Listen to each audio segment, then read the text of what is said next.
सीता हरण। लक्ष्मण के वन की ओर चले जाने पर रावण को सुनहरा मौका मिल गया।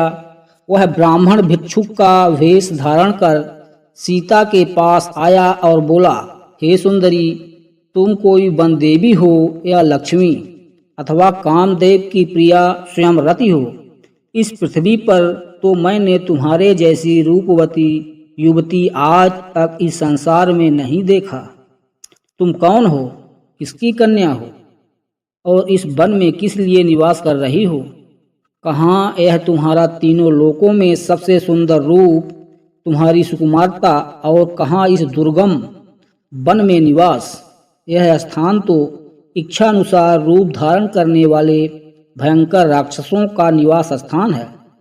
तुम यहाँ से चली जाओ, तुम यहाँ रहने योग्य नहीं हो। सीता ने कहा, हे ब्राह्मण, मेरा नाम सीता है। मैं मिथिला नरेश जनक की पुत्री और अयोध्यापति दशरथ के ज्येष्ठ पुत्र श्री रामचंद्र की पत्नी हूँ। पिता की आज्ञा से मेरे पति अपने भाई भरत को अयोध्या का राज्य देकर 14 वर्ष के लिए वनवास कर रहे हैं। उन पराक्रमी सत्यपरायण वीर के साथ मेरे तेजस्वी देवर लक्ष्मण भी हैं। आप अतिथि हैं, अतः इस आसन पर बैठकर यह जल और फल ग्रहण कीजिए। मेरे पति अभी आते ही होंगे। अब आप बताइए महात्मन, आप कौन हैं और यहाँ किस उद्देश्य से पधारे हैं? सीता का प्रश्न सुनकर रावण गरज कर बोला, हे सीते, मैं तीनों लोकों 14 भुवनों का विजेता महाप्रतापी लंकापति रावण हूँ, जिसके नाम से देवता, दानव, यक्ष, किन्नर, गंधर्व, मुनि सभी भयभीत रहते हैं। इंद्र, वरुण, कुबेर जैसे देवता जिसकी सेवा करके अपने आप को धन्य समझते हैं। मैं तुम्हारे सौंदर्य को देखकर अपनी सुंदर रानियों को भी भूल गया हूँ और मैं तुम्हें ले जाकर अपनी भार्या बनाना चाहता हूँ। हे मृगलोचने, तुम मेरे साथ चलकर अनेक देशों से आई हुई मेरी अत्यंत सुंदर रानियों पर पटरानी बनकर शासन करो। मेरी नगरी लंका की सुंदरता को देखकर तुम इस वन के कष्टों को भूल जाओगी, इसलिए मेरे साथ चलने को तैयार हो जाओ। रावण का निष्ठापूर्ण प्रस्ताव सुनकर सीता क्रोधित होकर बोली, हे अधम राक्षस, तुम परम तेजस्वी, अद्भुत पराक्रमी और महान योद्धा रामचंद्र के पराक्रम को नहीं जानता, इसीलिए तुम मेरे सम्मुख यह घृणित प्रस्ताव रखने का दुस्साहस कर रहे हो। अरे मूर्ख, क्या तू वनराज सिंह के मुख में से उसके दांत उखाड़ना चाहता है? तेरे सिर पर काल नाच रहा है, इसीलिए तू यह घृणित प्रस्ताव लेकर यहाँ आया है।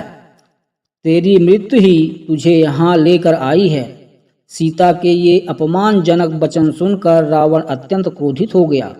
आंखें लाल करते हुए उसने कहा, सीते, तू मेरे बल और प्रताप को नहीं जानती। मैं आकाश में खड़ा होकर पृथ्वी को गेंद की भांति उठा सकता हूँ, अथाह समुद्र को एक चुल्लू में भर कर पी सकता हूँ। मैं तुझे लेने के लिए आया हूँ और लेकर ही जाऊँगा।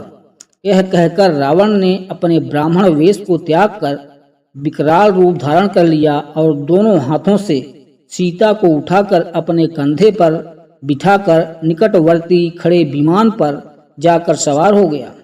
इस प्रकार छल पूर्वक रूप से पकड़े जाने पर सीता ने हाय राम कहते हुए स्वयं को रावण के हाथों से छुड़ाने का प्रयास किया, परंतु बलवान रावण के सामने उनकी एक न चली। उसने उन्हें बांधकर विमान में एक ओर डाल दिया और तीव्र गति से लंका की ओर चल पड़ा। सीता निरंतर विलाप किए जा रही थीं, हाय राम, पापी रावण मुझे लिए जा रहा है। हे लक्ष्मण, तुम कहाँ हो? तुम्हारी बलवान भुजाएं इस समय इस दुष्ट से मेरी रक्षा क्यों नहीं करती? हाय, आज कैकेयी की मनोकामना पूरी हुई। इस प्रकार विलाप करती हुई सीता ने मार्ग में खड़े जटायु को देखा। जटायु को देखते ही सीता चिल्लाई, हे आर्य जटायु, देखो लंका का यह दुष्ट राजा रावण मेरा अपहरण करके लिए जा रहा है। इस नराधम से आप मेरी रक्षा करने में असमर्थ हैं, क्योंकि यह बलवान है। और अनेक युद्धों में विजय पाने के कारण इसका दुस्साहस बढ़ गया है।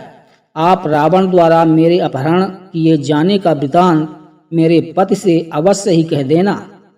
दर्शकों, आगे का भाग देखने के लिए कृपया चैनल को लाइक और सब्सक्राइब कर लें।